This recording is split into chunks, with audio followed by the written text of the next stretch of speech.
So far, we assumed an ideal population of individuals which are formed each generation by random mating of males and females from the previous generation.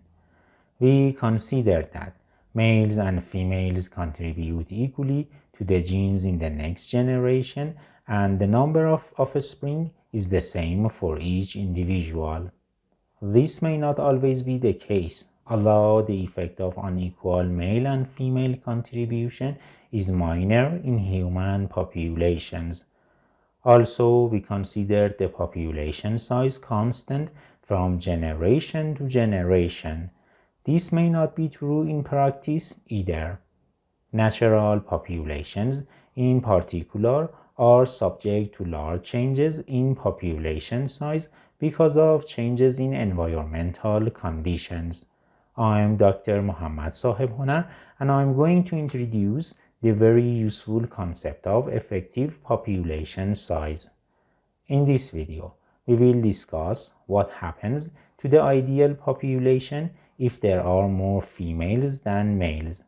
And in the next video, we will find out the impact of population size changes over time on genetic variation. Let's start with the unequal sex ratio scenario.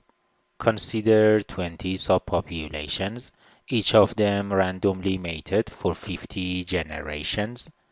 For this simulation, we have 1 male and 1000 females mating. As the result shows, the expected amount of heterozygosity in the last generation is 0.49, but we observed no heterozygosity in the last generation. That's because we have a greater proportion of half-sib offspring in each generation.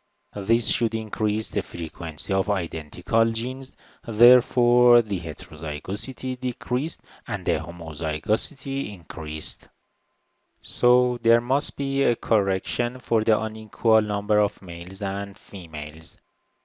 By calculating the effective size of the population and using this value, we can approximate the expected rate of heterozygosity in the population.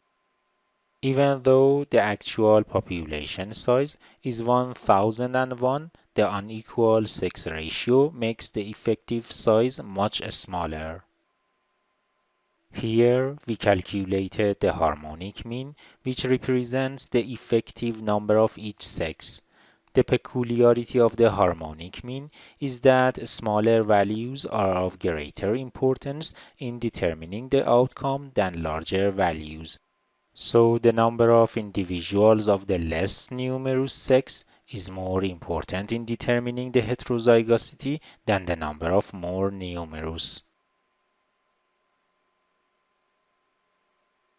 Let's repeat the simulation with 20 males and 10,000 females.